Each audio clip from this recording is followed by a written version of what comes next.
Good, Joe. Pleasure to meet you.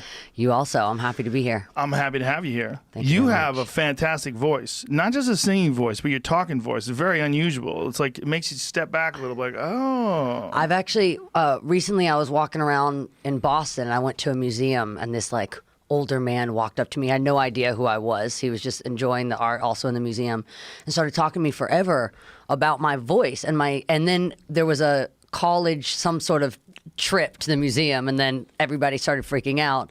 And it was so cool just to have someone stop me about my speaking voice, because that had never happened to me before. I think because I was turned around and I have the mullet, so I could have been, anybody. I could have been anyone. It's a heavy Tennessee. voice. It's a heavy voice. You didn't always have a heavy voice, though. Like when my kids love Hannah Montana, by the way. Yeah. So when I would watch, your voice was different. It's definitely changed. I kind of learned a lot about the voice and how our experiences affect our voice. I had a surgery in November on my voice. I had something called Reiki's edema, which when my doctor told me about it, he said, no one shy ever has this. This is for abuse of the voice. This is for people that talk way too fucking much. And usually this happens when you're like in your 60s or 70s. How do I not have that? I don't know. I don't know. Mine, I think, honestly, really, I started touring, at probably 12 or 13. And not only was the adrenaline that you have after a show, it's not really the singing that affects your voice as much. It's afterwards. You're totally on, and then it's really hard to get that sleep. You stay up, talking all night. Later, the talking all night turned into smoking all night, and now this is kind of where we're at. We got some dirt on her. The voice can be like a face. It collects wrinkles and it tells a story. If you look at yourself and you go, oh, I didn't have this until this trip. I sat out in the sun or I partied too much or whatever. Your voice does the same thing. It collects dirt. It's very distinctive. Yeah. Yes, it gives me away. I'm pretty much one of the only chicks in LA with a mullet, so that gives me away also. Well, you're not in the right neighborhood. There's plenty of. I know I gotta of dry out to the desert, I guess. Yeah, that's right. Yeah. Go out to Joshua Tree. Yeah, exactly. Find the chicks that are tripping. Exactly. Yeah, with handmade tattoos. I have a couple of those too. But there's something very distinctive about a voice you earned. It's true. It's kind of like when you see somebody and I think especially being like a female in the industry, I think growing up and changing and like kind of that, there is such a kind of stigma with aging. It's a very kind of scary thing as a female in the industry. And I thought about it a lot and thought about my voice. I actually had someone, when I was doing an interview a couple months ago, said, she sounds like she stayed up all night smoking too many darts. And I said, well, I fucking have. And that's just the truth. And if, that was anyone else, it's kind of like you're weathered or you're aged or you've been through it. And, we'll talk about it as we go, but there over the last year, I noticed a really big change in my voice, kind of a heaviness to it. And I experienced some heavy things. And so I feel like it is a reflection. It is kind of a scar in a sense. But also just by having the surgery was kind of a gift also, because I was able to understand my instrument. No one ever explained that to me. I sat in a room with the piano and did scales and shit, but no one taught me about how do you have longevity? Right. You are in here with athletes all the time, and recovery days are the most important days. I didn't get recovery days. Right. That was not important for someone that was making so much capital for such a big corporation. The off days are days that money's not coming in, and I definitely probably didn't get the training that I needed to say, hey, you know what? I don't want to do this till I'm 15. I want to do this till I'm 80. And that wasn't always considered. Definitely not complaining. It gave me an amazing launch pad for everything I'm doing now, but I hear it. But it had to be really odd to be working that much and be a young girl. The balance it trained me to have is something that I don't think you are going to get taught any other way besides jumping in the deep end of the pool and hoping you know how to swim. That's the only way. There was no way I could have prepared for the amount of balance I would have to learn to kind of teeter, because, at one point, again, it went from, it was school, then it went from, how much weed can I actually smoke and still play a teenage superstar on the Disney Channel? and then like, what's the answer to that question? More than you would fucking think. I remember one time and I don't smoke anymore, and I'm sober. How long you been sober but for? I've been sober since pretty much the vocal surgery kind of did it for me, because I just learned so much about the effects, which again you're just not taught. It's not really the drinking; it's staying up all night. You know, once you have your drink, you end up smoking, and I've become the face of a lot of things, kind of against my will, I guess, from my opinions. When you're someone in my position, your opinion becomes your identity, and it also becomes kind of almost like you kind of become this like preacher, or you become this, you know, they don't really let you just always have your own opinion. So I've decided to start telling people, I live my own lifestyle.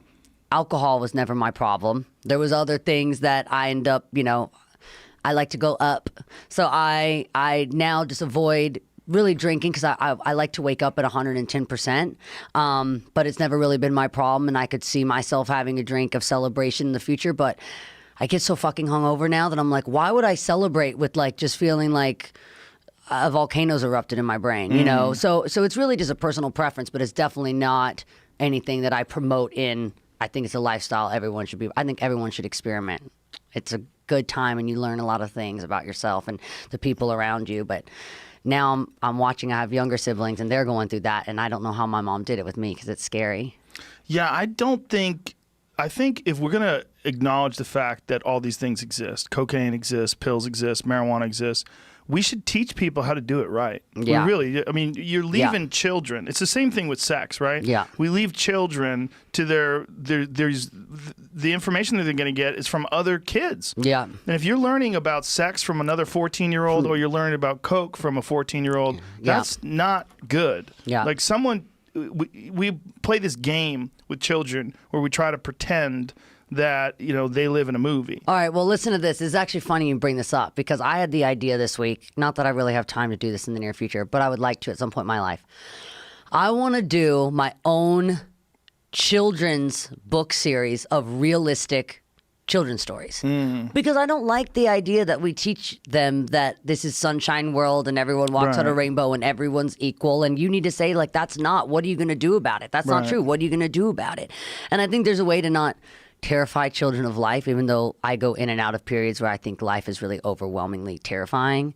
And that's coming from my position. And my position, I tell myself all the time, if you're not enjoying this life, honey, you got it coming in the next one, because I better fucking love this life. It's the best one. I couldn't imagine being in a different body and having a different experience. It's an awesome life if you do it the right way. It's an awesome life. And I didn't hurt myself beyond repair in my experiences. I survived, and I don't even mean heart still beating survival. I mean, I have a lot of people that love me around. I didn't kick all the people that had my best interest at heart out. That's where you die, is you kick everyone that says, hey, are you okay? You know, out. No, of course I'm okay. You don't trust me, get the fuck out. Right. And so now that I have people that I've had in my life, I feel that I have people in my life that I've known for 15, 20 years, and not many people in my position get to say that. My parents are awesome. My dad's loopy as hell, but I love him so much. He has no way of ever hearing this because my dad doesn't have Wi-Fi or anything but a BlackBerry, so I can tell you what I got him for his birthday. BlackBerry? My dad has 2 BlackBerries, which equal an iPhone, which is not true, but that's what he says. So for his birthday, he said that he wanted to see if he could go 365 days without eating pizza because he had never done it before. So my dad has now gone a year without having pizza, and my dad loves bubble baths. He's going to kill me for saying this, but his country ass loves bubble baths. That's hilarious. And so he loves to smoke his joint, eat his pizza, and get a bubble bath. So he said, that's what I'm going to do for my birthday. So for his birthday, I've organized a 5-foot pizza to be delivered to his farm so he can have all he can eat. And I'm the pizza delivery person on the box. I had someone draw it where it's me with my tongue out and a mullet delivering the pizza. And I got a bathtub on Craigslist, and I put it, my dad has 500 acres, so I put it in the middle of the farm filled with bubble gum, just like my music video. And so my dad's going to have a bubble gum bathtub and a 5-foot pizza for his birthday. That's adorable. That's next week. I like the fact that he has no Wi-Fi and no internet. No Wi-Fi, no internet. Every Probably now and then, feels good that way. He'll drive to my uncle's house to FaceTime us every now and then. Oh, wow. Yeah. Wow, he has to make a drive to FaceTime. It's not far. All of us are just like, my dad's kept us a pebbles throw away for sure. We all live on property. We all live really close to each other. So if you did this thing like if you really decided to do children's books, like realistic children's books, like how would you do that? Would you get a ghost author and sort of come up with the ideas of what you were trying to get across to kids? Well, what do you wish somebody told you? I like that you mentioned that no one talks to us about drugs. I know this is going to be controversial to introduce drugs to kids. I think that there's a way, and I'd have to think about it. Wayne Coyne, who's a good friend of mine, and I did the Dead Pets record with him. Flaming Lips have been my favorite band since I was in 5th grade, and he's obviously an amazing artist. And he just had his first child, 1.5 years old. He's 6. He just had a baby. They're coming to visit me right now. And I would have him do all the illustrations, so it stays in that kind of surrealist world. Because I think that's what would get the kids to want to read this book, is that the illustrations are still surreal. And I like that about children's books. But I do think that we do need to talk about, you know, equality, and I do think there needs to be diversity in children's books. And I think also we just need to talk about the fact, I was actually happy to talk to you today because I didn't get to do therapy today because I would be with you, but it's kind of the same thing. And I was talking to him and I said, you know, sometimes it scares me that I'm too tough. And I feel like I'm not jaded and I'm not cold, but I feel too tough. And he goes, well, I'm proud of that because life is tough. And it's not to get hard. Well, what do you mean by that? What do you mean by you feel like you don't like that you're too tough? I'm gonna stop. I feel that I worry sometimes that I can get over things easily. I don't fall to the floor and crawl up in a ball the way that I used to. And I think that's a part of me growing up. Like when, you know, I recently just went through a very public divorce that fucking sucked. What really sucked about it wasn't the fact that me and someone that I loved realized that we don't love each other the way that we used to anymore. That's okay. I can accept that. I can't accept the villainizing and the just all those stories that, like, it's just amazing to me that the public kind of thinks that there's no gap of time that they didn't see that could possibly be what led to this. Like, it's not one day you were happy on the carpet and the next day you were making out with your friend in Italy. What the fuck? Well, there was a lot of time in between that you didn't see. It didn't go. Yeah. I didn't, you know. Yeah, but you can't rely on someone else's narrative, right?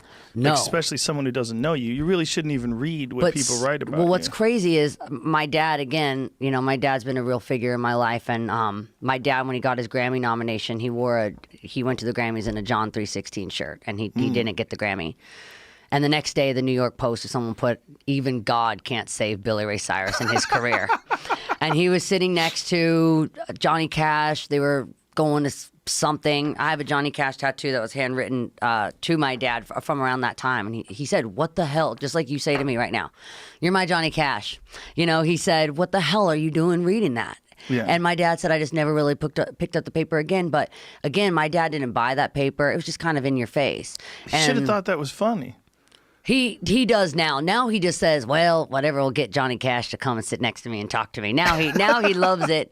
And it's been really good to have him go before me. You know, it's kind of that buddy system. I think it'd be really scary if I wouldn't have been able to see that. But to your point of, I don't click on this shit. You know, it comes into my life by, if Other I walk people, by a magazine right. stand, which I like to walk on the street, and it says like, Miley's on drugs and pregnant, and then I think one of those things are true, but not the other. Fuck you for lying about me. Yeah, but that's all they have. I mean, when someone's in the public eye and someone's as prominent as you are, you become a way for them to access money. Right. That's all you are. Clickbait advertisement. And I totally get it. It's that unprogramming of, also, I think what's interesting sitting here with you is that all of this is kind of new.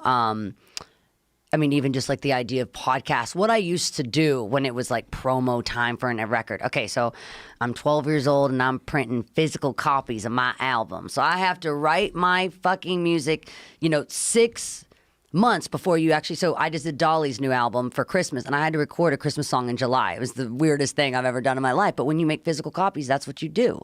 And you're telling a story from always being behind, especially when it comes to the media.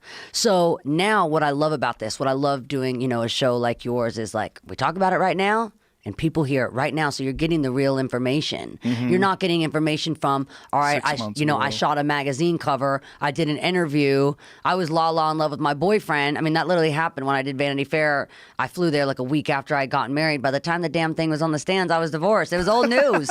It was like, come on, so you're really not able to tell your story in real time. And that's what I love about the new way that music is happening and streaming. And I love the idea that, like, I threw up that Flamin' Lips record I did on SoundCloud, and it was like, no one had to buy it, or Right. I sound 105. But it's very exciting because I really hated always being behind myself.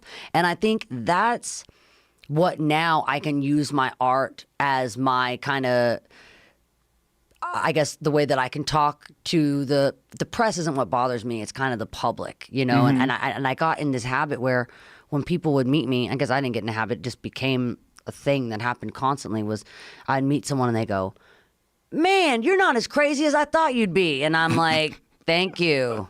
I don't know what you thought I'd be doing right now. If you thought I'd be in, like, space buns dropping acid or something, but people say that to me all the time, that I'm not as crazy as they thought I would be. And that's just a weird thing to say to someone. Yeah, but the public image, like what they sold of you, here you are, Hannah Montana, and then all of a sudden you're this very sexual singer, and you're doing all this crazy stuff, and you're on television shaking your ass, and everybody's seeing that, and they're like, oh, Miley Cyrus is out of control now. She's what? Yeah. So then that becomes the narrative, It's right? funny when people make the narrative when you become in control that now you're out of it. Yeah. That was always really interesting Well, for it's me. also youth, right? Like think about the marriage thing, right? You say Vanity Fair, they write the article, you're deeply in love. By the time it comes out, you're already divorced. Right. That's so Hollywood. Yeah. I mean, to them, that's like, oh, we've seen this fucking story before. Yeah. We know where this is going. Also, you're a child star. Yeah. Oh, shit, we've seen this story before. And so you get stuck in that narrative too, right? Because Absolutely. they want you to fall down the exact same path. They don't want you to It's a reinvent familiar yourself. path, yes. Well, then they'll Familiar spell it out story. for you. This Yeah. is what she's doing. Now, She's on drugs and she's pregnant. I've had to. Now I don't read those types of things, but I've had to unlearn that they're not true. Because sometimes I write things down when I want something to get put into my head. Even if I'm going to have a hard conversation with somebody, usually I kind of write a little mini script for myself. So I kind of know where I don't like going into something with no direction. Where do I want this to go? What are my goals? What do I want? That's what any of your athletes would do. It's like, I know that I have that as an artist. I want to have a long career. I have to do the things to be able to have that longevity. And so I would write down, kind of an idea of where I'd want conversations to go, even with the people in my life, and what do I want out of them. And I had to stop going, hey, just because they wrote that down, it's true. Because something about writing it down gives a lot of power. I don't like to write down things that I don't mean. That's why I don't write songs that I hate, because once you write it down, they are like alive. So what you're saying is that, like, reading things that other people wrote about you made you think that those things were real. So Yeah. it fucked with your own personal narrative. Yes. Like your Sometimes I'd be definition of trying yourself. to prove something that I didn't need to prove. Like all of a sudden I'd be trying to prove that I'm not crazy when I knew I wasn't crazy. Right. And yeah, I just think also, I mean, when we're talking about realistic children's books, I think the stigma that kind of surrounds, youth growing up, rebelling, and then craziness, and then what's the line between that and mental illness? And, I do have some kind of genetic family history of alcohol. I mean, that totally gets erased when you're a celebrity. It's like, Hollywood did this to you. It's like, no, dude, my great grandma was an alcoholic. My granddad was an alcoholic. My grandma was an alcoholic. So I obviously it wasn't Hollywood, it's genetic. I think for you, I mean, I don't think there's anything wrong with writing a book and writing a realistic children's book, but I think you could do a lot of good by just making little YouTube videos. Just Yeah. you make little YouTube videos just talking and explaining, hey, this is what I did, and this is where I fucked up, and this is Yeah. why you shouldn't do it this way. These are the drugs you got to be really careful about. These are drugs that are really dangerous. And look, if you want to have like one drink, Yeah. like just have If you one can. fucking drink. If you can. If you can. Yeah. If you want to smoke weed, take a hit. Yeah. Like, don't get crazy. Yeah. Like, figure this out. Like, you can have a good experience on marijuana, or you could fuck up your life and have a schizophrenic breakdown. And that's get one thing super that I felt paranoid. like, when I was smoking weed, like my mom, all the weed that I don't smoke, she takes care of, both my parents. So I have nothing against weed.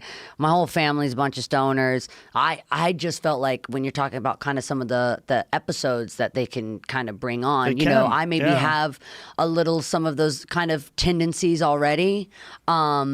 And that's something that people who love marijuana don't like to talk about. No. And I'm pretty adamant about discussing that. Yeah, I I know agree. people that have lost their fucking mind, Me particularly too. on edibles. Yeah. I know some people that literally became schizophrenic from And edibles. I really like looking at facts like that. And I don't Mm-hmm. know, you know, I do think that I like information. I love to process new information.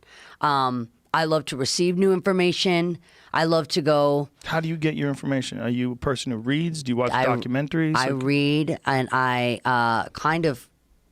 was going on a trip when I was maybe 17 years old, and I was walking through the airport, and I saw a book that said "Change Your Brain, Change Your Life" by Dr. Daniel Amen, who's now been my therapist for 10 years. And I couldn't get on this plane. I was having a full anxiety attack. Was smoking a lot of weed. How was old were taking you? a lot of shrooms. I was 17. 17, smoking a lot of weed and taking a lot of shrooms. And I started getting a little. Yeah. I started getting a little cray-cray. You know, Don't sometimes recommend that. doing some things with, you know, causing some fights with my boyfriend that were unnecessary. They got heightened. I remember one time I wrecked my car into my gate, and I said, "This is all your fault. I was the one driving the damn car, and how is this your fault?" I did not have a great idea of reality at that Right. time.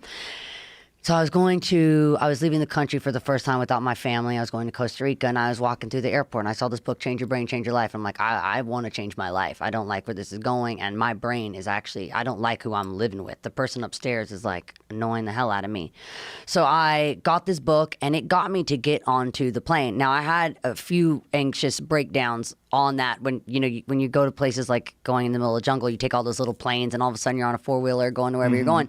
Every now and then I'd have to stop because I would get so lightheaded and stabbing chest pains and all this. And he said, drop weed, first of all, get rid of the weed, get rid of the psychedelics. And I also cut gluten from my diet from a little bit of a time so I could get an idea of like, what's my body on a natural level? And I started doing, you know, kind of blood work, and I did some SPECT scans, which he specializes in. So like actually looking at my brain, because what I really like about the SPECT scan is, you know, you wouldn't tell me I have a broken arm without freaking looking at it. I could tell you, ow, it hurts, blah, blah, blah. But like, What is a SPECT scan? So a SPECT scan, we might have to look up exactly what it stands for because I don't remember this.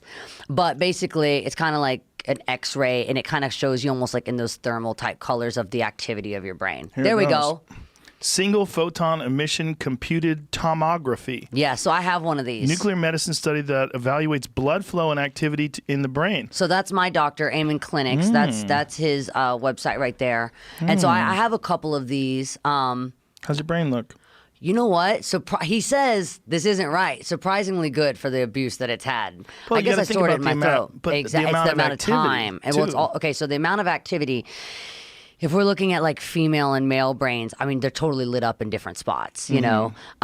Actually, I think he's even worked with some athletes of yours. He works a lot of like with football players because he says, I'm almost like a football player. For the life that I lead, I got to do everything else right. If you're going to go and live under this amount of stress, which is pretty abnormal, it's like you're getting hit in the head an abnormal amount of times, then I got to do everything else right. So I got to be pretty Right. diligent about my supplements. I got to really care about the food that I eat. My mom always says, like, you guys are overthinking it. I've eaten Cheetos every single day. It's true for the rest of my life. And I'm like, yeah, but you're not like you're not a superstar that has to go on stage and do 2-hour shows. My heart really needs to be in good condition. I need to be in good condition. I can't, by the way, my mom has crazy panic attacks. So like, I can't have any of that. My mom has had me had them slam the brakes on an airplane to take off and made me drive home from Canada to Tennessee.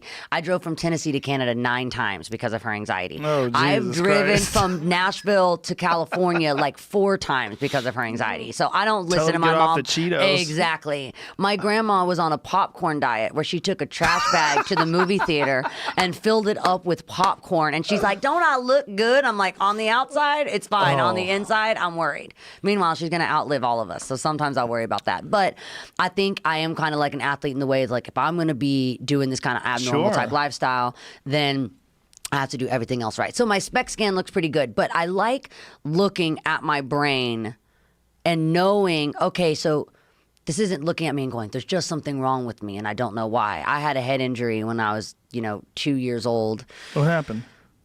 It's bad. My dad had me, this is really bad, but he can't go to jail, I don't think, because it's long enough time away. He had me in a baby backpack, and I was on a dirt bike with my dad. And he was riding, and a tree had fallen, and he ducked, and I didn't, and I hit my head on the tree. Oh, Jesus It was bad. Christ. So that's what's wrong. Everyone's asked me that for years. Well, that's a common theme with wild people. Do you know that? Yes. Sam Kinison got hit by a car when he was like a little kid, and his brother Bill said it completely changed his life. We have just he was different just, like, standards. Same thing with Roseanne Barr.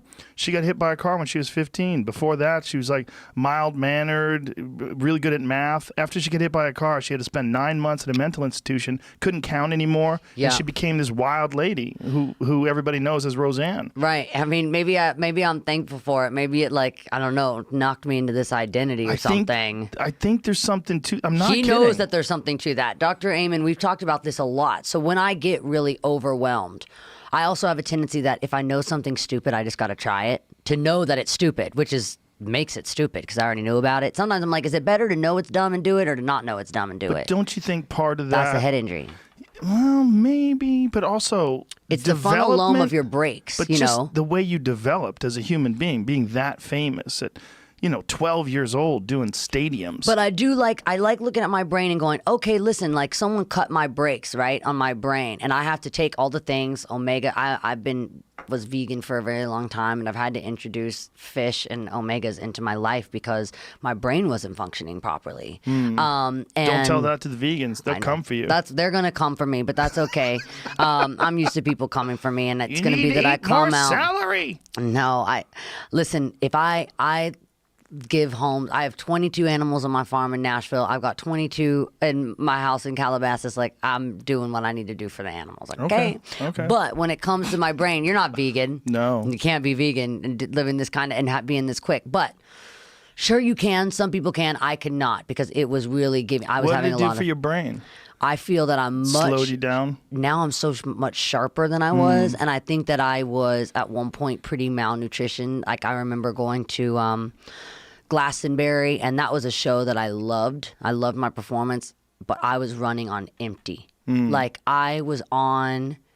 Empty. Can I ask you, were you doing a vegan diet like meticulous? The strictest you've ever known. But were you doing it intelligently? Like, were you did all my supplementing the right way? I do all my protein drinks. I've watched every bodybuilder's YouTube about how they still. You can't pay attention to those train. guys. That's what I'm saying. All of a sudden, I'm like, all I eat is celery, and like, why are my thighs like fucking huge? Those like, vegan bodybuilder guys, they're almost all on steroids. It's I'm fake. not on steroids. Well, and they're different bodies too. Some people, I have good friends that are vegan, and they're fine on it. My friend John Joseph, he's been vegan for like 30 years. That's why I think Nate Diaz, I was stoked, was a vegetarian. Vegetarian. No, he eats at one fish. point, or a pescatarian. That seems that's what I like to do. Fish. Yeah.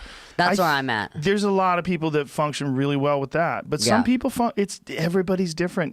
We all have different ancestors, and our ancestors come from different parts of the world. And I don't know if the blood type thing is accurate, but some people really believe that. So this is another thing that I like about seeing the brain is I try to eat for my brain type and not my blood type necessarily. My brain type. So my brain type. I really need breaks on my brain because I did not have that where in my new song it says I can't bite the devil on my tongue. That was like a really hard thing for me to learn how to do. Yeah. But instead of going, I'm just totally impulsive and the most reactive person ever, I look and go, well, but my dad also slammed my head into a tree when I was 2. So, it's maybe as a dad, that's hard to hear. That scares the shit out of me. I've given him a award for worst dad ever at one point. Every time I go, if we're on Hollywood and there's the best dad award, I scratch out best and put worst. But he was also the best because he would allow me to do a lot of other crazy things that were awesome. Well, you're fine. I'm fine. Look, my dad let me steal chickens from the Malibu barn, that little red barn when you come down Topanga. My dad, they were going to feed these chickens to the snakes, and they let us back there. And my dad was like, listen, I'm Billy Ray Cyrus. I'm going to totally distract them. You shove as many chickens into the back of the Corvette as you can while I'm signing autographs, and we're going to get the hell out of here. So I did. I went, me and my brother got all these damn chickens, and we shoved them in the back of his car. And he was going to... Snakes went hungry, though. He was about to go work for David Lynch. He was going to audition for him for Mulholland Drive. And my dad brought the chickens in the Corvette. And he said, if you're going to have chickens in the Corvette, like you're playing the pool guy. That's a pool guy thing to do. So my dad got the job. So because he got the job, he had to stay in L.A. and we had to go back back to Tennessee. So he told me and my mom to tell the people on the airplane that they were exotic Himalayan cockatoos, and we did, and they let them on the plane, and we had them in the purse, and they lived in a bathtub in like on Hollywood and Highland in some hotel for a long time, and then we got home, and the night we got there, our dogs got in the chicken coop, made them all. So they died anyway. But that's the kind of dad my dad is. He sets you up for failure and for disappointment. But I like that about him because he made me tough. Well, I mean, it's hard to keep dogs out of chicken coops. I had a dog that got into the chicken coop too. That sucks. I had a lot of chickens at one point in time. And then after the last fire out here, my chicken coop, my house stayed okay, but my chicken coop burnt to the ground. Damn. And then we had to put them in a smaller chicken coop, and the coyotes got them. That's the thing. That's the thing. You can't blame dad for nature. That's the way that it is. You can't. Dogs will eat chickens. Yep, they will. Give them a chance. So will snakes, apparently. Fuck yeah. They're good. Yeah. So your brain,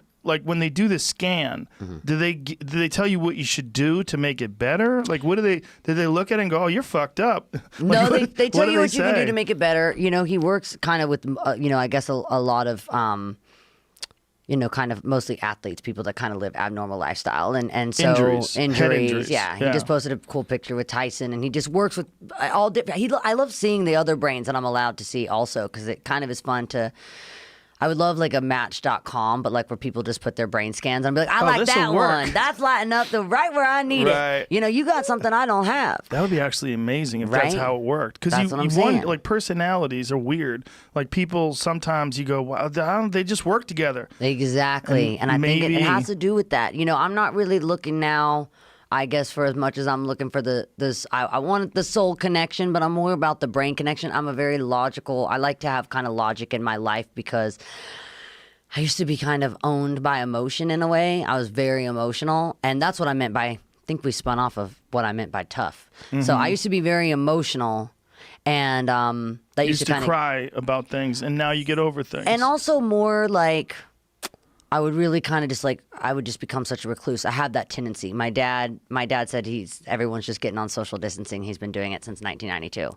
Like my dad's been on social. I said it as soon as we walked in here. You know, that was around achy breaky heart time. Yes. Right. 92 is. That was right when I was born, and that is when it was all crazy. So that also explains. I mean, I think somewhat of my, just who I am, my personality, how I. Did your dad talk to you about what the anxiety was like for him when he became famous? Well, my dad. Because your dad was for people who don't know, in the early 90s, your dad was a fucking superstar. But he had a very different lifestyle than I did, as my dad grew up in a house that didn't even have an indoor bathroom. My dad hadn't gone to the dentist until he was 30 years old. My dad had never gone to a dentist. My dad grew up poor. My uncle still lives in their same house. He's got an indoor bathroom now because my dad's a G and put that in. But he still lives in the same house. And so my dad grew up in like, you probably have seen it. It's one of the poor areas in the country. My dad grew up in Appalachia and Kentucky. So did my mom. I know where that is. So I've been there a bunch, and I've been able to see where my dad's from. So he had a different relationship to fame because he went from nothing to everything. I went kind of from having, everything. If we look at really the way I grew up, lived in a big house on a big farm. The only thing that was sad about it is we didn't have kind of neighbors or normal kids around, because I lived on this big kind of isolated farm, but went to school, had this normal life. But I mean, if we really look at it, I didn't know when I was a kid that I had everything, but I had everything. So I went from having it all to having more. And that, I don't know what's harder to kind of humanize, I guess, about yourself, because my life is very unique, and so it's very hard for me to sit with someone and relate to them, and I think that made me really scared because my mom doesn't like to be alone, so I have that fear in my mind if I don't want to be alone. But I think what makes you lonely isn't the amount of people are around, but like, am I relating to people? Am I really connecting? Well, you must have a hard time connecting to people because they don't have the same life experience as you. Your reality, it's like you're in a fishbowl. You're in a different reality, and you're hanging out next to people that aren't in the fishbowl. Here's the difference of the fishbowl. So we usually put the fish in the fishbowl, and you were born in the fishbowl, right? We do it, and I was born into it. But then again, I put myself into it. So if you get a beta, you're the one that does it. You did it when you were a little kid, and you didn't know what you were doing. But my parents didn't really want me to. So my dad wouldn't even really go with us to the auditions. He was actually kind of mad at my mom about it. That was kind of a thing. And then my mom's like, I'm going to do this. So, she stays in this small town. She's going to be like everybody else that just ends up on drugs. So she took me to L.A. Mom, like, hello. She didn't even smoke weed yet. Well, that's not the AB that I've ever heard of. Like, let's avoid drugs in Nashville, so let's get more and better, a lot better drugs in L.A. So, but we're going way off track. What bothers you about being more resilient? Because that's what it sounds like. It doesn't. When you say more tough, you're talking about the difference between someone who reacts overly emotionally to something. You would fall to the ground and curl up in a ball and cry about things, and now you can get over them. That, to me, is the sign of perspective. Okay, so here's where it is, and I don't even want to have a conversation about like really, sexism or men versus women because like I love dudes, and I actually relate to dudes a lot more. But I think men in my life have told me that I'm cold or I'm a cold fucking bitch because I leave when things are done. I was actually gonna say, well, maybe you've been dating bitches. I'm really into a lot of freaky things, but I don't fuck dead guys. And when it's over, and you're dead to me, and we move on. Wow, so that's how I feel about it. That's heavy. And I'll do a lot of things, but I don't do that.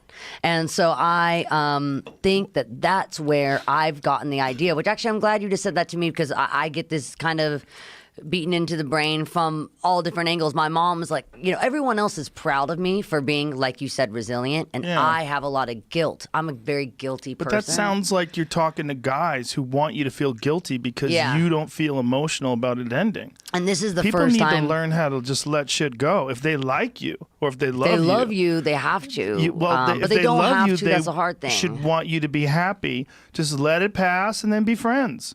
Okay, so if they can't do that, that's on them. That's not on you because you're resilient. That's why I'm looking for an older man because these like guys that are, I definitely should be with someone. I think that you got to find Nick Nolte. This is what I'm thinking.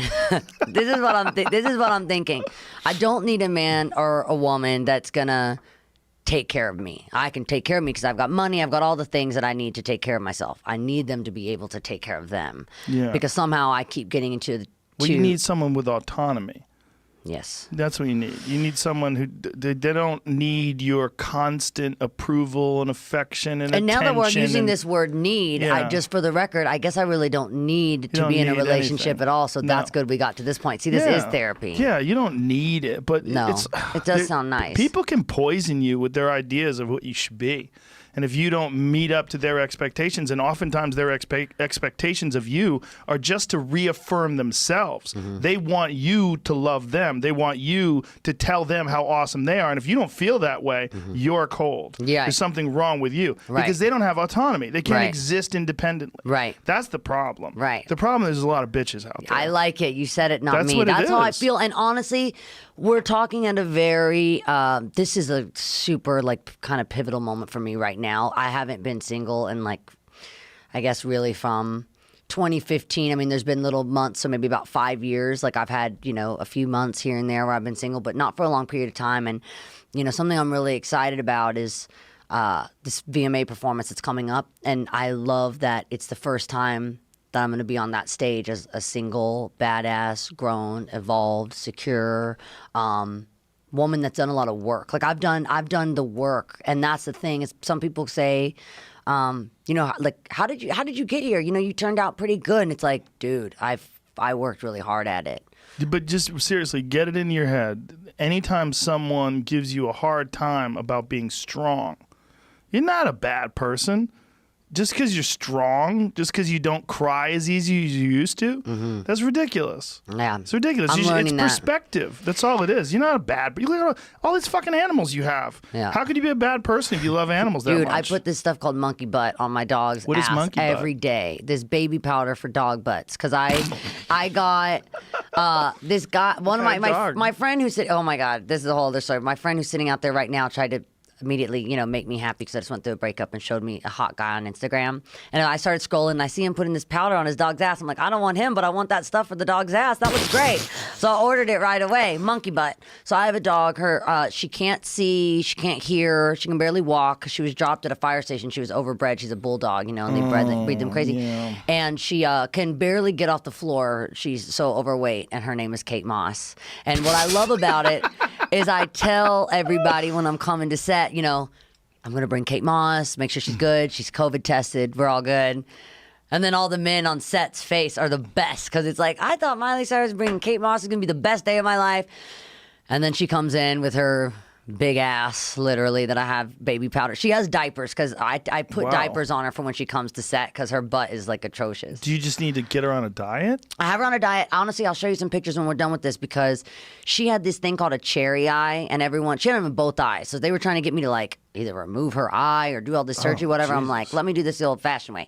So every day I get up, I clean her eyes. See, I'm not a bad person. I clean her eyes. I put 4 drops in 2 times a day, give her 3 tablets. She's lost probably 10 pounds already, and the cherries are completely out of her eyes. She is healed. And what I love about her, and I'll show you these videos, is she can sing. That's what really locked her in. So I've never known this to be for a dog to do this. When I do scales and I warm up for my shows, she howls and sings with me, and she's got perfect pitch. That's cool. So I hadn't even adopted her yet. I was fostering her, and I was going to take her to set, hoping somebody's kids wanted a dog and they would want her. And the first thing that someone said is a face only a mother can love. And I was like, that's not true. I love her. And so I love her because she started singing to me, and then I adopted her right then. She's so ugly that they waived the adoption fee. They said, that's not a lie. They literally, she was free. And I now have to remind myself, they say the best things in life are free. And when I look at her and her big ass, I know it's true. She's so ugly. She's free. I had a friend who had wolves. He had wolf dogs, and you could like sing in his house, and the wolves would start howling. You'd go, yeah. My dog. And they would. See, my dogs do that with the ambulance here. Oh yeah, coyotes do that. Yes, yeah. So they start going, then my dogs start going. So all the dogs sing, but none of them do it to scale like Kate Moss. That's adorable. Oh yeah, she's good. So yeah, don't let anybody tell you that there's something wrong with being resilient. Yeah, but I'm people will learning do that. Men will do that. I see a lot of men do that with women. They want women to feel bad. They want them to feel bad for not being emotional. And I wrecks. used to get small. That's what I'm telling you. See, that's what it you. used to be really easy to kind of put me back in the, kind of Jack in the Box kind of thing. You could get me to come out and just for a little while, but it's become suspiciously convenient timing. It always seems that I get told that I'm a cold bitch before I'm right about when to, you're done. right when I'm ready to put out fucking music. It happens every time. Oh, because you're focused on other things. Focus on other things, exactly. Yeah. Again, you're dating bitches. And then it's like, and then it's a whole thing. You have so much energy, like the way you talk and all the sentences run on into the next. Do you exercise? Yes, I exercise. What do you do? I love Pilates, and it's not super, I guess, cardio. I think you need to do something. I need to run a little bit more. You need to do something. I got a bag being put in my house right now, so I'm gonna next time I'm here, I'll show you. I'll be able to beat the shit out of it. Protect your hands. Like these nails come off. I just have them taped on. This is Dolly style. Everything about me is taped on, honey. It's an Dolly easy at night. You just go, and I like, yeah. But it's all just tape. People that play guitar and do musical instruments, and they hurt their hands. I actually had I had a guy tell me that I had grubby little kid hands. And I liked that about it because I did have dirt, and that was because this was at a time where I was doing drugs, and I wanted to know where the hell the gophers go.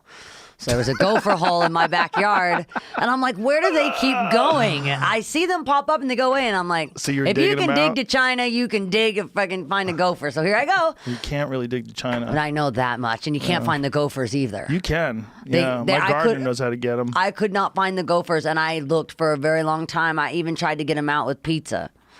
I brought pizza down into the hole, hoping that, everybody loves pizza. Apparently not gophers. You rarely see gophers, but you see their holes all the time. That's what I'm telling you. That's where I was trying to go. That's it. When someone tells you that they've been enlightened, they saw Jesus and, whatever. I don't even want to see Jesus. I just want to see a damn gopher. So I went into the hole and I never saw a gopher. I want to see a wolverine. I'll die disappointed. If I was one animal I could see in the wild, I'd like to see a wolverine. See, you're like, that's next level. I just want a freaking regular gopher in the backyard of Studio I've seen gophers. City. You rarely see them, but I've seen them. But I think Wolverines are dope. Super cool. Well, I just think seeing one of them fuckers, and that's rare. It's rare to see one of those things in the wild. Yeah, my dad wanted to see a bear. For 30 years, he had this dream. Half the time I don't know if he's lying or if he's what the hell's going on. But we're on this plane and he's so excited. He's like, I'm going to see. My dad's a little kind of intuitive that way. And he's like, I'm going to finally do it. I've been looking for 30 years. And when you look hard enough and you're diligent about what you want, I believe that you get it through diligence. And I've been looking for bears for 30 years, whatever. And so he brought catnip so he could get the bear to come out. I'm like, what's the deal? So, of course, my dad ends up going on some hike, and he sees a bear, and he leaves the catnip for it as a treat. He ends up leaving, and now I was so scared. You know, catnip gets the cat's hype, right? Like it's like crack. Yeah. I'm like, please it's don't wild. give crack to the bear. I don't think it works that way. I hope to God that I don't know how would you know? Has anyone ever given catnip to a bear? I'm sure someone's That's done it. very niche. I'm pretty sure one person's done it. His Catnip name is doesn't Billy Ray work Cyrus. on dogs, so why would it work on bears? I don't know. Dogs aren't bears. I don't know. They seem to be like more closer to dogs dog-like than cat-like. Well, no bears ended up going ham and doing anything crazy. Where'd your dad see a bear? He was somewhere on the East Coast doing a show. There's plenty of places to see bears. You don't have to wait 30 years.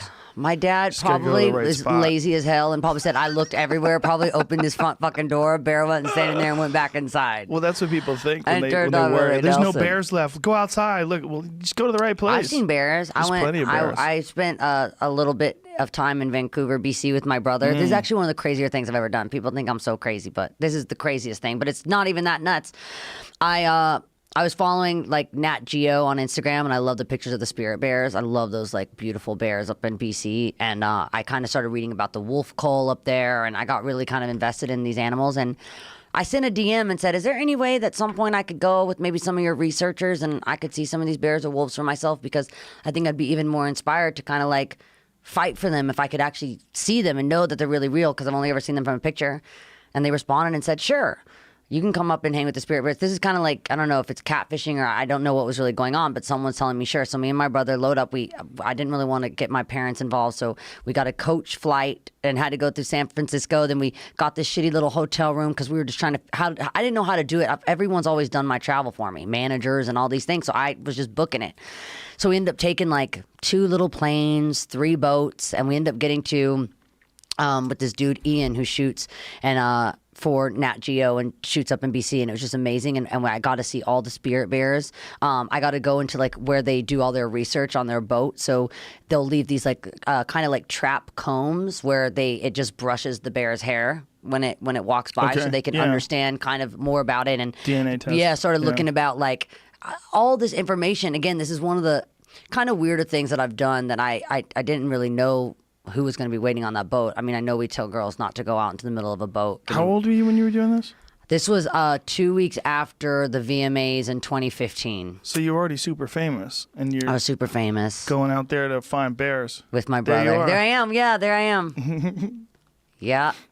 And that's Do you my- find that that's if my you're not brother. glammed up, like There I am. that you can kind of sneak around? Well, this is kind of funny because I think it's happening in a second. They gave me a caterpillar that if you lick its belly, your tongue goes numb. Oh, great. And I pretended that it might happen somewhere here. Oh, yeah, save the BC Wolves. But if like you don't wear makeup and shit, can you sneak around?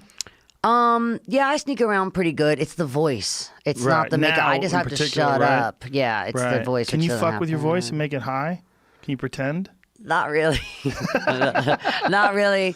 I have a phone voice, I think. I apparently, I directed this last video, and apparently when I read my presentations, I have like a different voice, like when you answer the phone. But I think it sounds the same. Yeah. My phone voice, I think, is like, I think it just sounds the same. Mm-hmm. Yeah. So that's what gets you.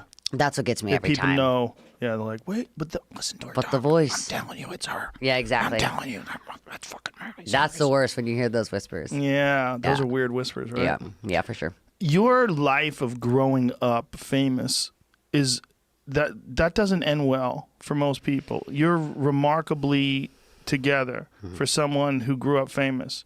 It's a weird way. It's a weird alchemy to put together a human being where in your developmental stages, pre-teen, in fact, you're hugely famous. Yeah. What do you think that did for you? What did it do for Do me? you think that's a good thing? Or do you think it's a manageable thing? I would say it isn't recommended because, like I kind of said in the beginning of this, it's like jumping in the deep end of the pool and not knowing if you can swim or not, and it can go one way or the other. Luckily, I swam. But it almost always goes the wrong Yeah, way. I know. Almost always. And that I don't think comes very recommended, and I wouldn't recommend it. I don't know what it is, but I feel like I've kind of been given this like special, I don't know, kind of special understanding of, I don't even know where it comes from because I'm really not religious, and I maybe it comes from like education of getting a good understanding of, I've got kind of a good idea of like what fame does on kind of like if we're looking at it from a level of. Were you thinking about this when you were young? I wasn't thinking about this when I was young, but I started thinking about it at the time where I think it kind of mattered that I could go one way or the other, and that was probably when I was 17 and I bought Dr. Amen's book about understanding, like, kind of I get it, why I can't get high enough, like, on drugs, and why I end up doing more drugs than anybody else. I wrote a song where one of the lines says, I'll go toe to toe like I'm Ali, like I'll do more. There could be the biggest guy in the room and I'll say, I'll be able to do more drugs than you. But it's because my level of what high is I felt it from, I mean, when you're having 15,000 people scream your name and sing along to your songs, it's like, how you're saying your float tank is getting high without drugs? It's like that, but times a billion. No, I'm sure. So it's really hard to come down off that. And I never luckily had a problem with like taking downers to bring myself down, but there was a lot of people around me that was like, just take half of these and you'll be fine. Yeah. So I'm lucky I didn't start messing with downers. I think it also might have to do with your head injury. Yeah. Yeah. I know that. There's a real big connection between people with traumatic brain injury and the need for either alcohol or cocaine or something to perturb your natural state of consciousness. And a lot of my brain is really, really on. It's got like overactivity. But then again, if you kind of look at the part, that frontal lobe that kind of tells you, yes or no, or stops you from making a bad choice. Mine gets a little sleepy sometimes when I'm not doing, especially when it comes to the diet. When my diet isn't, it's annoying because I do like to, I'm country, so I like to eat bad food. My mom used to get mad if I would tell her I don't want butter. Like, my mom is Butter's like, great for you. Yeah, now I'm fine. But I just remember growing up, my mom, we ate frozen waffles and all that. We don't know anything about nutrition. I grew up on that country diet, and so I learned a lot. I mark a lot of I guess kind of like my grounding in the weight that I have, to my diet, to my supplementing, to my maintenance, to the diligence, to the sport that being an entertainer is. It is a sport. Yeah. It is. Are you the boss? Yes, I'm the boss. You're the boss. I'm the boss. Do you have a mentor? Do you have someone that you can consult with when shit is weird? I send faxes back and forth to Dolly Parton because that's how she communicates. Oh, shit. That's how we communicate. Listen, if you need a mentor, that's the mentor. Exactly. And there's a woman who's done it. And I kind of, I try to kind of, my life moves so fast. I try to kind of send her a little kind of rundown of what's going on every other month. You guys fax She each other? faxes me, then I send an email and they fax to her. They email the fax to me. About that. Yeah, it is. She records everything on the cassette and all that. But she records it on a cassette. And so I have actually a recording of her saying it. It's somewhere. It's on the beginning of Rainbow Land or at the end of it. But she says, "Oh, I listened to that." Yeah, she goes, "All right, I'm going to put this on my cassette. Then I'm going to run it down onto a CD. Oh, I'm so high tech." Yeah. Yeah. We played Jolene, your cover of Jolene on this podcast once. Thank you very much. Yeah. Thank you. No, when a lot of kids kind of think that's my song now. That's what I like doing about covers. That's funny, right? I think you were talking about that Cornell tribute at one point also, and that's what I love. My fans, they wouldn't really know unless I introduced it to them, and that's something that I really love. And that happened recently with Midnight Sky and Stevie Nicks. There's a sample of Edge of 17, which I got blessed by her to be able to allow me to do it. I had another melody, a B melody. It's definitely below a B because it's not Edge of 17, which is my top 5 favorite song ever. And she said, "You can borrow from me anytime," which that's awesome. So cool. Yeah. Yeah, that's got to be pretty badass to be able to be in contact and to collaborate with all these amazing artists. And I went on the road with Joan Jett for a little while too, and she was on tour with The Who. I went and hung out with her for a little while. That's amazing. Even if I'd show up there and I'd maybe been partying too much, and she would yell, her manager Kenny, who's been her manager and in her band from the beginning, "Kenny, we got to get her some Mexican food or something. Look at her, she's like she's gonna break in half." And all of a sudden all this food starts showing up to my room, and I think she's probably seen not just in her own band, but She's seen everything. I think she's seen everything. She's and I seen think she's everything. seen it go the wrong way. You know how we're Yeah. talking about whether you swim or drown. I think she's Yeah. seen a lot more people drown, and so she always tries to feed me. But that's where it's got to be really hard if you're a woman like her who's been there, done that, and then you see some young girl coming up, and you're like, damn, this lady right now is in the waves, and you know, and you've been in the waves many times where that ship is rocking back and forth, and you don't know which way it's gonna go. Yeah. When you're a 17-year-old kid and you're doing a lot of mushrooms and smoking a lot of pot, and also you're super fucking famous, and really people can't tell you shit. Yeah. Which is part of the problem. I know. That's why my mom's the best. I didn't understand she was the best at the time. She'd still take my Yeah. cell phone. I'm like, how can you take it? I'm paying for it. And she's like, I gave you life. Shut up. You know, and But yeah, my this- mom still took my cell phone until I was almost 20. You have like an almost manic way of talking. Yeah. Your way of talking is almost like a fountain, like a crazy fountain. Like words just keep coming and ideas just keep coming. I know. Like how do you shut that off? I am into a lot of these. I love the idea of these hypnosis apps. I have a lot of those on Which my ones do you phone. use? I like Amen clinics, so I'm all about my boy Dr. Okay. Amen. I listen to Headspace a lot, and I stuff. like Calm. I use Great. that a lot also. Calm's great. Yes, I actually my favorite thing about Headspace is I love the sleep skate, and my favorite one is the cat marina. Because I do love boats and I do love cats, so that's a dream for me after a long day. Does that work on you? Yeah. Does it calm you down? When my house burned down, I'm not joking. The cat marina got me through. I was stranded in South Africa, and every night it'd be like, hello and good evening. You're at the cat marina. Lucky for you, you love cats. What do you love more? Boats. Yeah. You know, and it's like, hell yeah, I'm at the cat marina. My house is on the ground in a million pieces, and I'll never see anything that I loved inside of again, but I'm at the fucking cat marina. I'm not a doctor, but if I was, I would prescribe to you some ridiculous, rigorous exercise. I think you're like a little Ferrari, and you need to get out there on the fucking racetrack. Well, let's go. I really think that. Let's Like, go. I see all this fucking energy you have. I'm like, that lady's like an overflowing battery. This is why I like to work hard, and maybe Yes, maybe I'm sure. Yeah, I love to work. You're a thoroughbred. I do, and when I don't work, that's when I get in trouble. But you also got to think about there's genetics involved. You know, your father was a musician, and and then all your life being in the public eye like that and performing and working, and then just the amount of effort that you put in when you were a kid touring all the time. I mean, you're fucking geared for that shit, and I just feel like people like that, your body can betray you sometimes I know that. if you don't. I have a lot of physical pain, to be honest with you. And that's something I'm working on and trying to figure out too. And that had a lot. You got physical pain? Like, Physical what kind pain. of physical My pain? hips really, really hurt me, and hips? my hips drive me crazy. Like what? if I fly, I don't know. Maybe it's just Do you stretch? I do stretch. I'm Yeah? actually overly flexible. I'm like kind of double jointed everywhere. And so I have a lot of like my shoulder will just slip out. What? All the time. Like it kind of just does weird things, and my arms twist in weird directions. Are you physically strong? Physically strong? I think Yeah. I'm pretty strong. I've been stronger. Maybe it's like a muscle thing. Maybe you need to exercise, like but weightlift.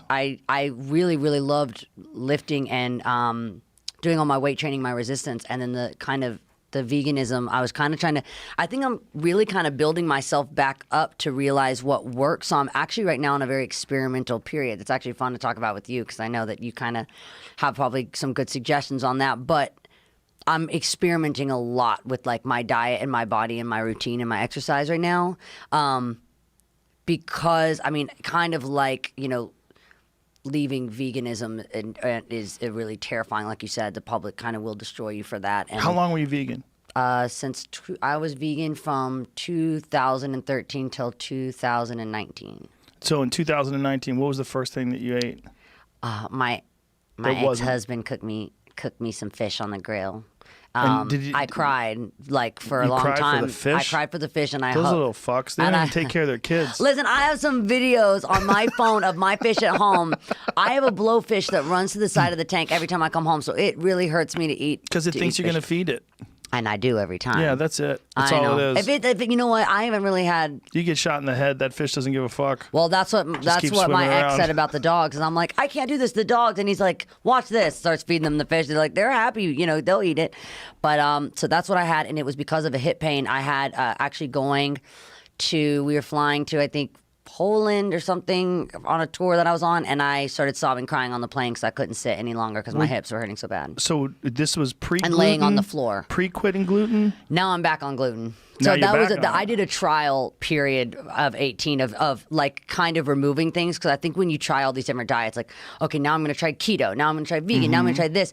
You're doing it at such a kind of, it's really hard to know what's Drastic. affecting you. Right. So I tried to go slowly, like, okay, it takes a freaking long time, but going through and going, I'm going to eliminate this now, Right. and then I'm going to put it back Yeah. and see how I feel.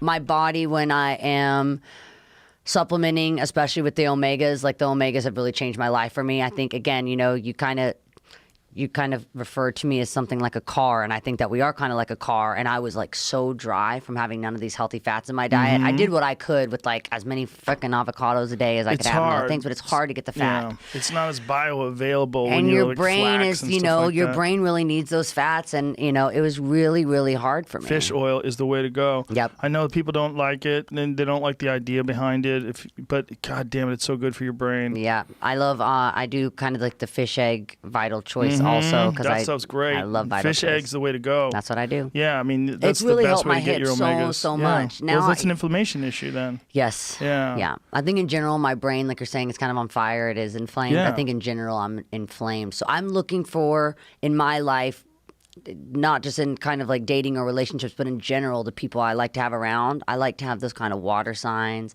I like someone that can kind of, or earth signs, but I love water signs because I love being, and in general, like I love people that are kind of like fluid and that can kind of put some of that on my flame, because it gets overwhelming sometimes, the amount of heat and like energy that I generate.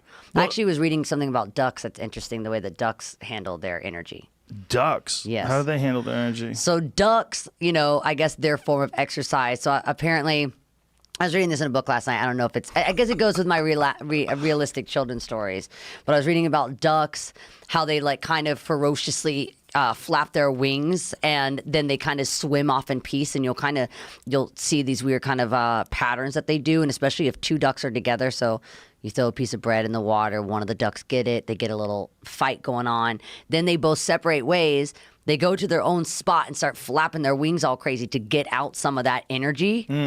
And then they just swim away in peace. And I'm like, I guess that's kind of what you're saying that I need. Yes. I need to be more duck-like. I need to, whether it's the beginning of the day or the end of the day, I need something to go and like flap my wings and get out that extra energy, because I think that's part of the physical pain.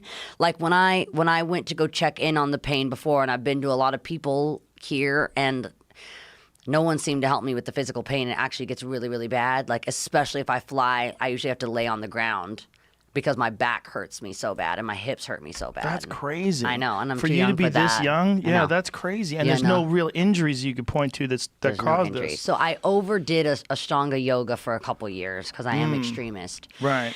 And there's a little controversy between Ashtanga yoga and the kind of like, Hip injuries. yeah, hip injuries. get an MRI? Back. Have you ever I've got it done looked everything at? and everything looks good. You know, everyone says we have no idea, you know, kind of what's going on, but they're not really taking into consideration my lifestyle, which that has to do something. You know, It I have has to to do put it something. somewhere. This Yeah. amount of energy, I don't always get it out. You're right. I need to freaking run more. You know what? The running helped me a lot when the house burned down too. In South Africa, I was running every day. Yeah, I would think that someone like you need something rigorous. If I don't work out, I'm not a great person. I Yeah, feel that's what like. I'm saying. Yeah. I could guarantee you. Oh yeah, we don't do calls or work meetings before I work out. We know this. Okay. We've learned from the past that Do you have a trainer? very important. Yeah, I do. Is yeah. it a good trainer? I have like a someone that kicks your badass ass? trainer, but I need to. I think in times where my trainer is kind of like family, like for me now, and maybe getting a little too soft, a little too comfortable. a little too soft in the Yeah. way that when I'm going through, like, you know, this week I went through like another public breakup. I had the VMAs. The song was coming out at the same time, and when I got into the gym, like I would sometimes just start crying because I love them like family. So when you walk in, I would just start crying. Because you know that you could be comfortable around Just comfortable, him. and then I think that it's hard to go, okay, now I'm going to beat your ass because I think he thinks life is beating my ass, but maybe I need just maybe need to it's tough separate love. those things. Exactly. Yeah, there's a job to be done. Yeah. All Yeah. that emotion's great, and it's wonderful that he loves you and that you Yeah. guys are friends. And I you think can it's be a loose little like bit that. my bad for Yeah. like wondering how hard I want to be pushed. Well, it's also you're the boss. That's the problem. Exactly. When you're the boss and you're Miley Cyrus, you can't say, "Listen, bitch, it's time to go to work." Yeah. You know. He'll do it to me sometimes, which I Sometimes. like. Yeah. But you can't do it too much because then you're like, no, I'm the fucking boss, and then you got Well, then that I think weird I get. relationship. Then I think I want to kind of. I don't know what it is. It's not give up, but then I think sometimes I wonder how much. And I really don't even like saying this because I kind of have guilt for my life. Like, I don't mean it's too much. Like, I can't take anything else. Like, I know that I don't have the hardest life. I know how lucky I am. Yeah, but I know that. you don't need to compare because just what you do is very difficult. Don't Mm-hmm. make any mistake about that. I have a hard time with that. I Listen, feel very guilty. The nonsense. Throw someone else into your existence. Like, first of all, A, you didn't choose it, okay? You were a Mm-hmm. little kid and you became famous.